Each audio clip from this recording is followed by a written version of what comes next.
लेकिन अब बात वो तस्वीर की जो कि अरुणाचल प्रदेश से सामने आ रही है, जहां पर एक बार फिर से भारतीय जनता पार्टी सत्ता पर काबिज होते हुए, क्योंकि वोटों की गिनती लगातार जारी है, 37 सीटों पर बीजेपी की यहां पर जीत हो चुकी है। 8 सीटों पर भारतीय जनता पार्टी आगे चल रही है। एनपीपी की 3 सीटों पर जीत, 3 पर आगे, 2 सीटों पर पीपीए को जीत मिली है। तो अरुणाचल प्रदेश से यह बड़ी खबर और सबसे महत्वपूर्ण, क्योंकि इससे पहले 10 सीटों पर भारतीय जनता पार्टी अरुणाचल प्रदेश में निर्विरोध जीत चुकी है। 50 सीटों पर वोटिंग हुई और 50 में से 32 पर बीजेपी जीत चुकी है। कई सीटों पर अभी जो काउंटिंग चल रही है उसमें बीजेपी आगे चल रही है। लेकिन अब सिक्किम की भी बात, क्योंकि पूर्वोत्तर के ये दोनों राज्य जहां पर आ जा रहे चुनाव के नतीजे, सिक्किम के जो आंकड़े हैं वो ये बताते हैं कि 32 सीटों पर काउंटिंग पूरी हो चुकी है।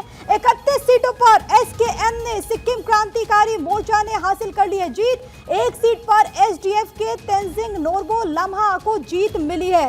इस वक्त की सबसे बड़ी खबर है और सबसे अहम इसीलिए क्योंकि सिक्किम में आप देखिए, एक तरीके से सिक्किम की जनता ने बड़े राजनीतिक दल को, राष्ट्रीय पार्टी को पूरी तरीके से नकार दिया और 2013 में जो सिक्किम क्रांतिकारी मोर्चा पार्टी का गठन हुआ वो एक बार फिर से सत्ता पर काबिज होते हुए। तमाम खास मेहमान हमारे साथ मौजूद हैं। परिचय करवा दूं, आलोक वत्स नेता बीजेपी, कृष्णा हेगड़े प्रवक्ता शिवसेना शिंदे गुट, तारिक खान प्रवक्ता समाजवादी पार्टी, शैलेंद्र दुबे राजनीतिक विश्लेषक के तौर पर हमारे साथ मौजूद हैं, मोहम्मद अमीन चुनाव विश्लेषक के तौर पर और सूर्य प्रताप मैथिल राजनीतिक विश्लेषक के तौर पर। आप सभी का मैं स्वागत करती हूँ। और सबसे पहले सूर्य प्रताप जी, आप ही के साथ चर्चा की शुरुआत करते हुए, अरुणाचल प्रदेश और सिक्किम से जो तस्वीर सामने आ रही है, पूर्वोत्तर के ये 2 राज्य, सीमावर्ती राज्य, ये सेंसिटिव एरिया, अगर अरुणाचल प्रदेश में एक बार फिर से बीजेपी प्रचंड वापसी करती है तो, और एसकेएम अगर सिक्किम में प्रचंड वापसी कर रही है तो, इसके मायने, संकेत और संदेश के साथ क्या? धन्यवाद प्रिया जी। पहले तो आपको और पूरे देश को भारत माता की जय, वंदे मातरम। और आपने जो सिक्किम और अरुणाचल प्रदेश दोनों का उल्लेख किया, तो अरुणाचल प्रदेश वो हिस्सा है जहां पर लगातार चीन जो है अपना घुसपैठ करता रहता है और उस घुसपैठ के कारण वहां पर स्थितियां बहुत ज़्यादा खतरनाक हो जाती हैं। लेकिन जब से भारतीय जनता पार्टी की सरकार 2014 में आई, उसके बाद से चीज़ें जो हैं वो बिल्कुल बदल गई और उसका रिजल्ट आप लगातार देख ही रही हैं कि अरुणाचल प्रदेश में भारतीय जनता पार्टी की सरकार दोबारा रिपीट हुई है। एक और महत्वपूर्ण बात सिक्किम की, जो मैं जहाँ तक बताऊँ, सिक्किम के अंदर जो दल आज 31 सीटें लेके इस समय में बहुमत में आ गया है, सिक्किम क्रांतिकारी जो है एसकेएम जो है, उनका जो जन्म हुआ था वो सिक्किम के क्षेत्रीय दल के रूप में जन्म हुआ था। और सिक्किम के अंदर जितने भी प्रमुख नेता हैं, जो जमीन से जुड़े हुए नेता हैं, उन सभी ने अपना एक क्षेत्रीय दल बनाया।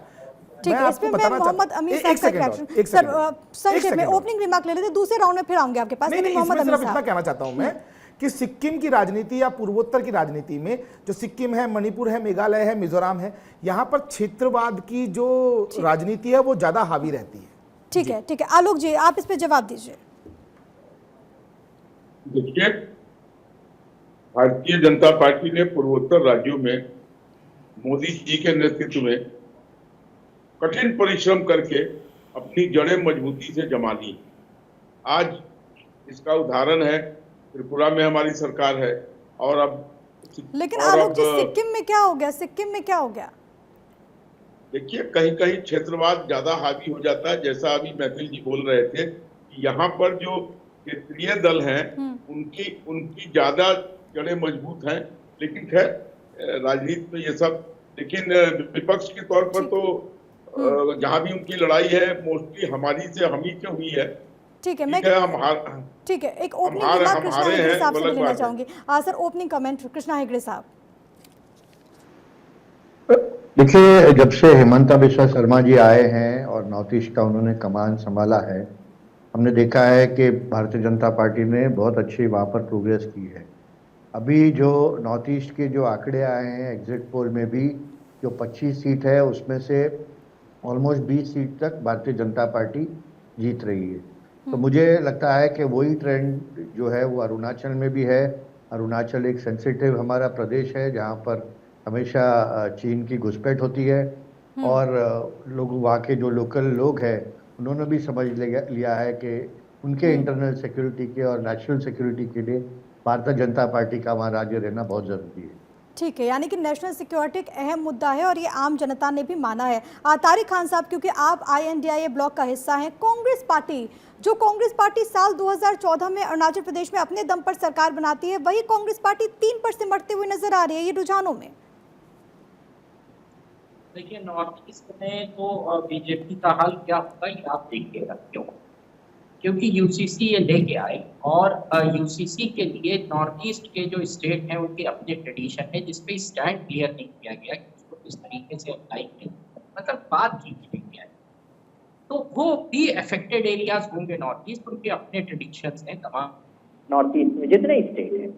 तो वहां पर कई पार्टियों ने बीजेपी के जो साथ थी उसी टाइम जब इन्होंने यूसीसी की बात की थी तो लिखित में दिया था कि हम आपके साथ नहीं जाएंगे स्टेज तक। वहां के स्टेट के सीएम ने नहीं शेयर किया पीएम के साथ इन्हीं मुद्दों कि, और इसको दिखाया चुनाव में इस तरह गया कि ये सिर्फ मुसलमानों से जुड़ा हुआ मुद्दा है। यूसीसी मुसलमानों से जुड़ा हुआ मुद्दा नहीं है। हिंदू अनडिवाइडेड फैमिली का क्या करेंगे आप बताया आपने, वो तो डायरेक्टली हिंदू से रिलेटेड है। हिंदू अनडिवाइडेड फैमिली जब आप यूसीसी चल जाएंगी, लेकिन यूसीसी तो अभी आया ही नहीं एक बार कह लेने दीजिए, अभी तो CAA आया है। ये हार की गर्मी अभी चढ़ गई क्या दिमाग में? ठीक है, 4 तारीख तक बचा के रखो। चर्चा चलती रहेगी सर, चर्चा चलती रहेगी। अरुणाचल, सिक्किम और साथ ही साथ एग्जिट पोल को लेकर के हम लगातार चर्चा कर रहे हैं। शैलेंद्र जी, आप क्या जवाब देना चाहेंगे? क्योंकि विपक्ष की तरफ से चाहे वो यूसीसी का मुद्दा हो, CAA का मुद्दा हो, ये तमाम मुद्दों को उठाया गया, लेकिन फिर भी बावजूद इसके अगर ऐसी तस्वीर कम से कम अरुणाचल प्रदेश से सामने आ रही है तो ये बताती है कि आम जनता ने इसे सिरे से खारिज कर दिया कम से कम इन राज्यों में।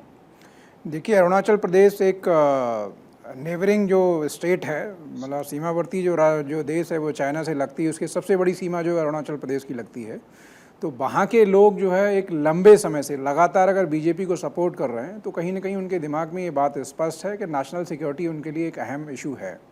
बात दूसरी जो आपने की सिक्किम की, सिक्किम क्या है कि देश के अंदर एक ऐसा राज्य है जिसमें विधानसभा क्षेत्र सबसे कम जो मतदाता हैं सिक्किम के अंदर, कोई भी कॉन्स्टिट्यूंसी वहाँ उठा के ले लीजिए।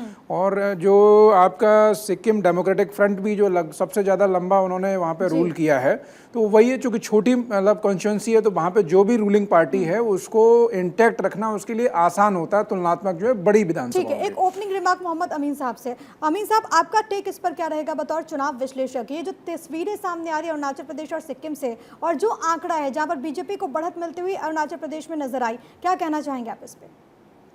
देखिए, इस मामले में यही देख पा रहा हूँ कि आप जो देख रहे हैं उसमें जो मोदी जी का जो स्टेचर है वो अंतर्राष्ट्रीय स्तर पे ऊंचा पहुंच चुका है, जिसके कारण ये जनता जानते लगी है कि अगर हम बीजेपी के साथ रहेंगे तो हमें फंडिंग भी होगी, हमारी सुरक्षा भी होगी और हमें जो है हर तरह की सुविधाएं भी मिलेंगी।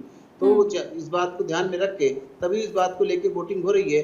वरना अभी जो इतना बड़ा नॉर्थ ईस्ट का मुद्दा था अपोजिशन ने भी उठाया, इसमें क्रिश्चियन स्टेट का, बिताई ग्रुप का, तो इसमें कोई काम नहीं आया, बल्कि एक नेशनल सिक्योरिटी की बात आई और ठीक है, यानी कि इन स्टेट्स में नेशनल सिक्योरिटी एक बहुत बड़ा मुद्दा था जिसको ध्यान में रख करके लोगों ने अपने मताधिकार का प्रयोग किया। आप तमाम खास मेहमान हमारे साथ बने रहिए, लेकिन आज की सबसे बड़ी खबर अरुणाचल प्रदेश और सिक्किम से निकल करके सामने आई है। महा कवरेज भारत 24 पर लगातार जारी है।